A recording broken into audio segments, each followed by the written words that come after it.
Label Adjovi, bienvenue, bonjour. Bonjour Winner Abessi, chers téléspectateurs, bonjour. Un jour, pas comme les autres, en Italie.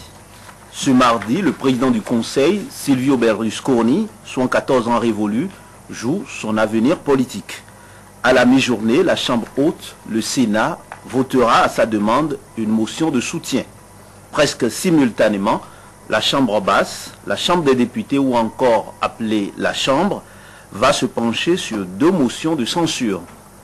Au Sénat, le Cavaliere n'a pas de souci à se faire. L'alliance que son parti, le Peuple de la Liberté, a conclue avec le parti de l'extrême droite, la Ligue du Nord, lui donne une majorité confortable. En revanche, à la Chambre, le vote de confiance est un pari risqué. Son ex-allié, Gianfranco Fini, et ses 35 élus sont maîtres de son destin. Tout dépend d'eux désormais. S'il devrait tenir parole, l'opposition de gauche, c'est-à-dire le Parti démocrate et l'Italie des valeurs, et les centristes, donc les amis de Gianfranco Fini, le Premier ministre italien risque fort de prendre dès ce soir la porte de la sortie. Pour éviter ce sort, il doit convaincre 314 députés à voter pour son maintien à la tête du gouvernement italien. Il n'en dispose pour l'instant que de 311. Je vous entends bien murmurer, il ne lui reste que 3. Naturellement, 3 petites voix qui valent de l'or en de telles circonstances. Des voix qu'il lui sera difficile d'obtenir, mais pas impossible. Certains analystes pronostiquent d'ailleurs que tout pourrait se jouer à une voix près. Une chose est certaine, contrairement au vote du 29 septembre dernier, entre le président du Conseil italien et son ancien allié de 58 ans, Gianfranco Fini, excusez du peu, c'est vraiment fini. Et la question qui coule de souche, qu'est-ce qui va se passer si Silvio Berlusconi essuyait un revers à la Chambre des députés? Ce sera ensuite tout simplement au président de la République italienne, Giorgio Napolitano, de jouer les premiers rôles. Plusieurs options s'offrent à lui. Former un gouvernement soutenu par une nouvelle majorité, sinon reconduire Silvio Berlusconi, avec cependant une coalition élargie, ou carrément dissoudre le Parlement et ouvrir la voie à des législatives anticipées. Mon intime conviction, c'est que, même malmené de toutes parts, éclaboussé par des ténébreuses affaires de corruption et de mœurs, Silvio Berlusconi est encore l'homme de la situation en Italie.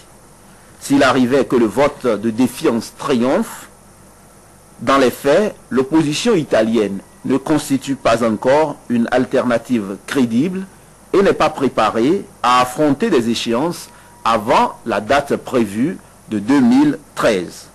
Divisée et sans leader charismatique, elle ne pèse pas grand-chose devant le Cavaliere. Les centristes de Gianfranco Fini, quant à eux, avec seulement 8% de l'électorat italien, ne sont pas à même d'engager une aventure en solo. Au même moment, le Peuple de la Liberté, le parti de Silvio Berlusconi et la Ligue du Nord d'Umberto Bossi sont on ne peut plus soudés. Il ne faut pas vendre la peau de l'ours sans l'avoir tué.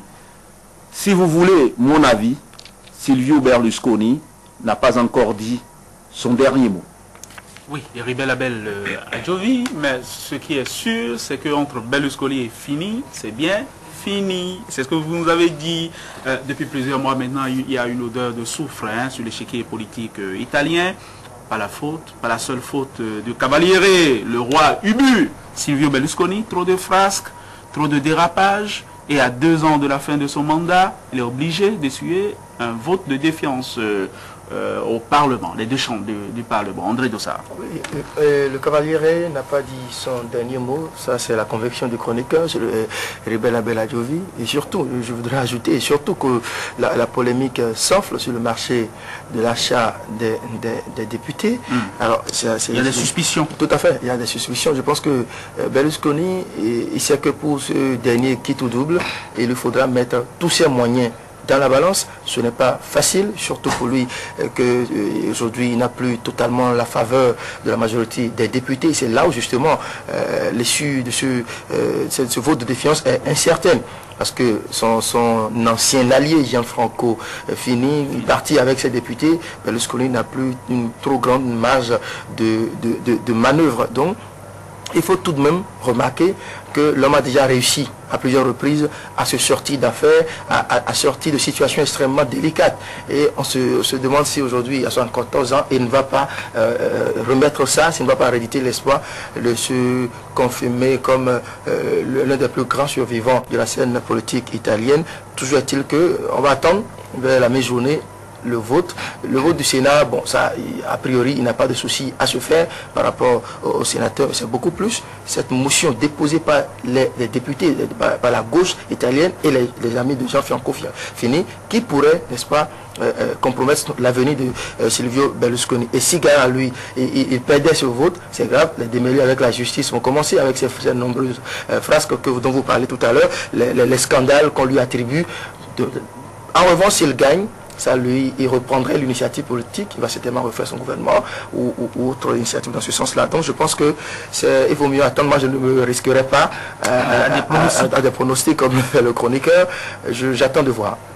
Berlusconi va jouer son râteau jusqu'au bout. Il propose d'ailleurs un pas de législature aux députés de l'UDC, le centre gauche italien. Mais est-ce que pour lui c'est le début de la fin?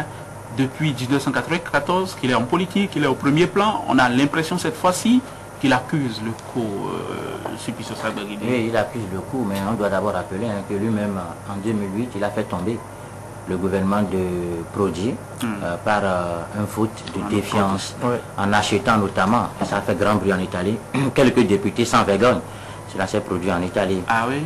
Et aujourd'hui, ça va se jouer, Ribé a raison, à un député près, parce qu'il y a déjà deux députés de l'Italie des valeurs, du juge Di Pietro, et qui ont déjà décidé de ne pas voter pour la défiance. Donc reste un député, la bataille va se jouer à ce niveau.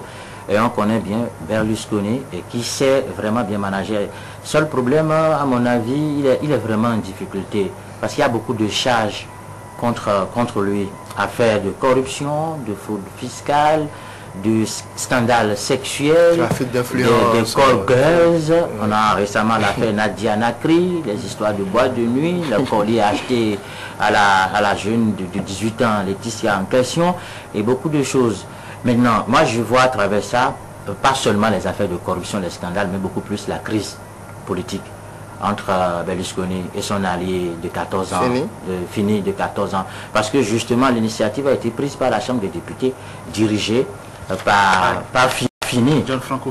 Fini, qui déjà le 5 novembre dernier avait retiré ses 10 ministres du gouvernement. Il y a une autre ministre même qui s'apprête à... C'est une suite logique. C'est une suite logique. Il y a une autre ministre qui s'apprête à quitter, Maria Cafagna, qui est chargée de l'égalité des chances en Italie. Absolument. Qui doit quitter, qui s'apprête à quitter même la Miss Gouvernement. Voilà, Miss Gouvernement qui s'apprête à quitter. Donc c'est d'abord une crise entre les deux, parce que Fini a juré d'avoir la peau de septuagénaire, depuis que ça a commencé pas mal tourner entre les deux. Mais Berlusconi, malheureusement, malgré les 74 ans, offre l'occasion à Fini, voilà, de finir avec lui, avec ces scandales, notamment les scandales sexuels pour Berlusconi. C'est ça qui, ma foi... Les catholiques qui ont toujours été sa base l'ont lâché, repoussé par ces errements, les scandales, les frasques à répétition. Mais on apprend une chose, Heribert Abel Adjovi, avant d'aller à vous, on apprend en même temps que l'Italie, comme sur le Bénin, a ses députés qui peuvent se laisser acheter et à son Miss Gouvernement aussi. Heribert Abel Adjovi, sur la question, le titre de votre chronique, c'est l'Italie retient son souffle. Oui, l'Italie retient son souffle tout simplement parce que, bon, au niveau du Sénat, c'est réglé, mais au niveau de la Chambre des députés, on ne sait pas ce qui va se passer exactement. Comme je l'ai dit, il ne faut pas vendre la peau de l'ours avant de l'avoir tué. On ne sait pas exactement si Berlusconi arrivera à acheter, parlons tout simplement comme ça, ce dernier député qui lui manquerait. Donc on est là, on connaît bien l'Italie comme un pays qui est capable du meilleur comme du pire. Donc nous attendons ce qui va se passer. Mais de toutes les façons, même si Silvio Berlusconi perdait la face cet après-midi, ce qui va se passer, c'est que l'opposition n'est pas préparée du tout à prendre la relève. Et c'est à ce niveau-là que ça pose un sérieux problème. Le président de la République italienne va se retrouver dans une situation difficile. Soit il forme un gouvernement élargi, soit il reconfirme malheureusement, même s'il partait, Silvio Berlusconi, en faisant en sorte que le gouvernement s'élargit profondément, ou alors il prend la décision qui est de lancer des législatives anticipées. Donc jusqu'au dernier moment, il faudra que nous attendons. L'Italie retient son souffle, nous-mêmes également. Oui, juste pour ajouter que la solution de reconduction de Berlusconi est peu probable dans ces conditions où les charges sont si énormes, notamment les charges de corruption.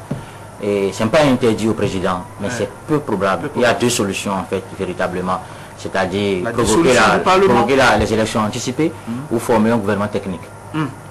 Donc le président Giorgio Napolitano, le président Giorgio Napolitano a donc le choix et il avisera au cas où Berlusconi tombera tout à l'heure.